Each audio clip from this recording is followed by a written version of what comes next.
Now, Facebook had recently revealed that there were Russian troll farms that spread conservative propaganda in the lead up of and during the 2016 election. So this was anywhere back from 2015 to 2016 on. Now, one of the troll farms that bought $100,000 worth of Facebook ads was traced to a company called the Internet Research Agency. Now, they're actually well known by the intelligence community for doing these types of different activities. So now spreading propaganda, that's one thing. We knew they were already doing this, but it's actually another when that propaganda starts spurring people into action as what they're trying to do. Now, this is according to a new report from the Daily Beast.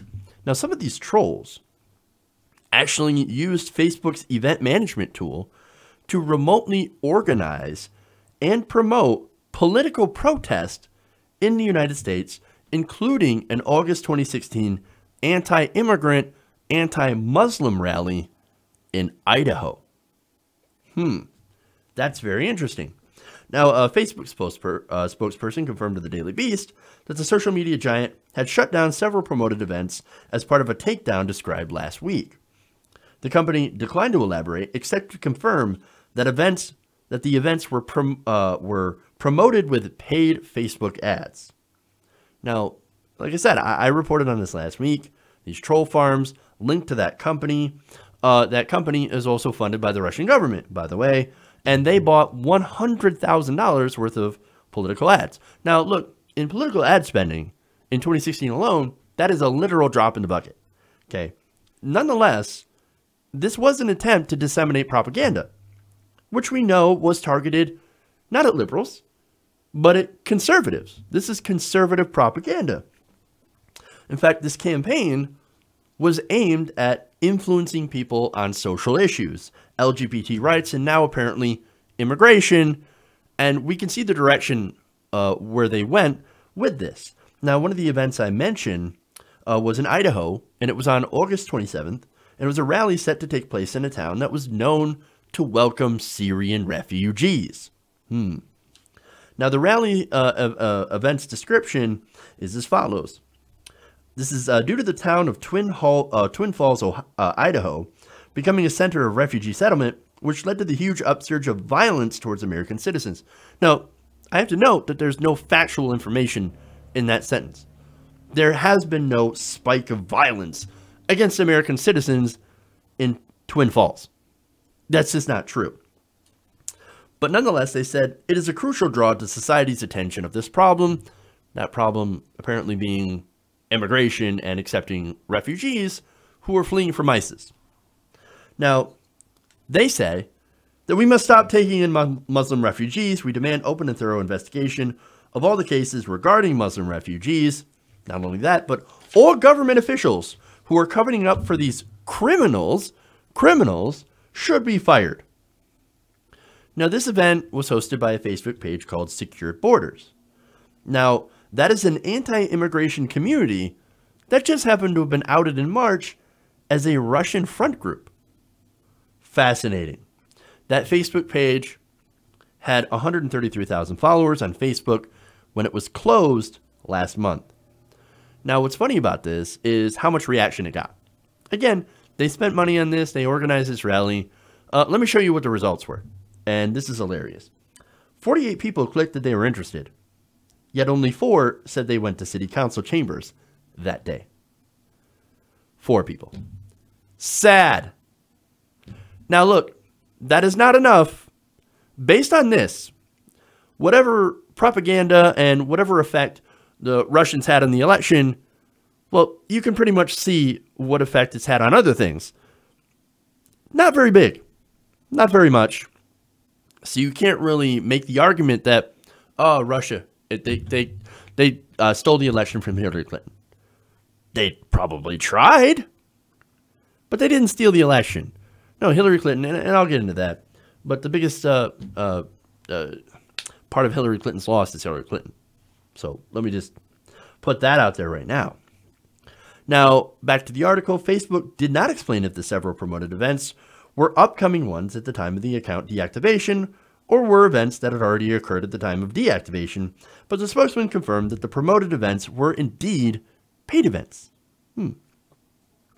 So, again, they use these paid events to rile up people, like maybe 4 people, to try and gather at this small town to apparently try to intimidate people who were welcoming in Syrian refugees. Interesting.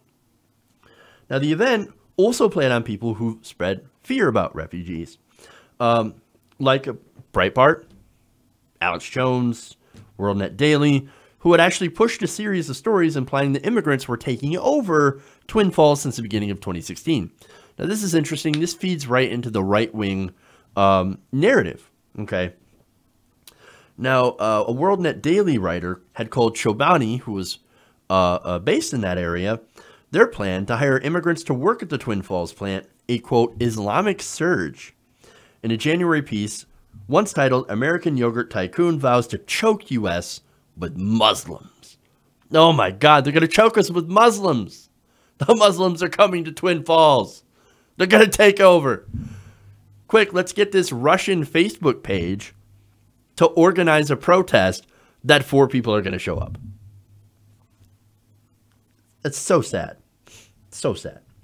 There's also an InfoWars piece that claimed that Chobani's workers were responsible for a 500% increase in tuberculosis. That is, again, not true.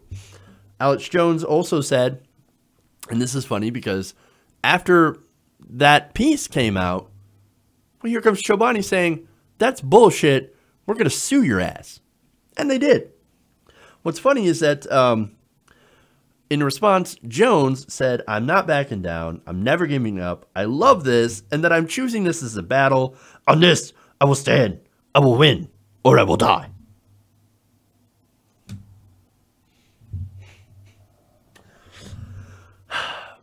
Three weeks later, he settled, by the way, with Chobani. And actually took down a lot of those videos. Wait a minute. Alex, I thought you would stand up. I thought you would stand up, win, or die. What happened? What happened? This guy is such a fraud. Now, again, he was forced to issue a retraction on those stories. Breitbart, which was not sued by Chobani, had a story also that said TB spiked 500% in Twin Falls on its website. And that, of course, like I said, is not true. If you want the real numbers on the TB outbreak, those cases rose from 1 in 6 to 2012 to drop back down to 2 in 2013. There's actually no proof in the article that tied tuberculosis to immigrants. So, but of course, that story was posted one day before Secure Borders' real-life rally was set to take place in Twin Falls. So again, this was working together, or what it seems to be working together, to do an anti-immigrant hate rally. Now, this story was one of dozens of negative Breitbart stories about immigrants in that area in August of 2016, in the month before Secure Borders created its Facebook event. Breitbart posted 37 articles about immigrants in Twin Falls. So they've been really harping on this little town. Many of the stories, like one titled Twin Falls Rape Special Report, Why Are Refugees Moving In?, revolve around what Breitbart called a gang rape that Twin Falls County Prosecutor Grant Loebs said was incredibly misreported. In fact, he told the Magic Valley Times News, quote, there was no gang rape, no knife attack, and we did not charge anybody with rape because no rape occurred. He said there is also a small group of people in Twin Falls County whose life goal is to eliminate refugees. And thus far, they have not been constrained by the truth. Huh. So that's very interesting. You've got all these right-wing sources, right? Media sources that are hyping up stories about refugees and immigrants, right? Which Trump, look, it's not a stretch to say that he ran on eliminating immigrants. Trump's immigration plan vastly draws down the number of immigrants allowed in the United States.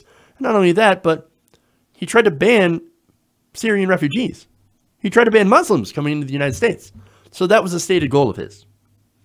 So you have right-wing media, you have Trump, And now you have Russian troll farms also getting together to spread that same anti-immigrant message.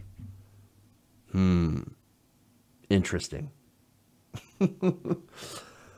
Look, I'm sure this is just a big coincidence, right? I mean, they couldn't possibly have that same goal, which is to gin up hatred of immigrants and refugees in order to draw support to a president who happened to have ran on stopping said immigrants and refugees. A complete coincidence. Total coincidence. Jeff, why don't you quit buying into that mainstream media narrative? Well, let me ask you. What narrative would that be? That Russia cost Hillary the election? No. I've done countless segments blaming Hillary Clinton as the largest reason for her loss. Because it's true. Donald Trump didn't win. Hillary Clinton lost. She lost independents. She lost progressives. And no amount of negative Russian propaganda would prevented her from running in Michigan, Wisconsin, and Pennsylvania. Simple as that.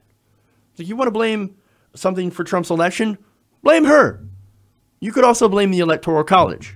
She did, after all, win the popular vote by over 3 million votes. Just saying. So what's the next narrative? You know what, Jeff? You just want war with Russia. Yeah, it's kind of hard for a pacifist to be in favor of war, wouldn't you think? It's the last thing I want. Well, you're doing the DNC's propaganda. No. I despise the DNC. I despise their corruption.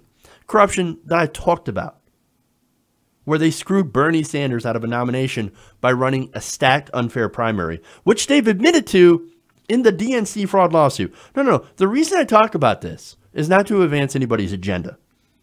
It's because it's been found to be factual. It's been found to be true. The Russian government is incredibly conservative. They also stood to benefit from a Trump presidency. And it's pretty clear that they did propaganda on behalf of conservative causes. Okay. Now look, we've done the same.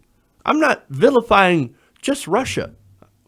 Because if you're going to vilify Russia, well then we should vilify other countries who also meddle in other people's elections. And that would be us. We're the biggest meddler in other people's elections. Okay? Look, we've meddled in order to get what we want from other countries, mainly their natural resources. For example, oil, right? Petrodollar. Why is it so hard for some people to believe that another country just decided, hey, we're going to take a book out of the American, or we're going to take a page out of the American playbook and do the same thing and meddle in their election so we can get what we want? And in this case, the relaxation of sanctions against the Russian oil and gas sector. It all comes down to money. Look, as I said, we've overthrown countries for oil and even fucking bananas. Where do you think the term banana republic came from? But see, this isn't even in that ballpark because it's propaganda. This is propaganda that essentially tried to benefit one candidate over another that spread fear. A fear that's already there of Muslims and refugees. Okay? And look, that's how propaganda works, right? It works to motivate people into voting based on fear. And on that front, the Republican Party has actually done an excellent job of motivating their base out to vote, doing so. Hey everybody, thanks for watching this video. If you want to see more like this, please hit the subscribe button below. And if you want to support truly independent progressive media, please consider becoming a patron at patreon.com/TYTNation.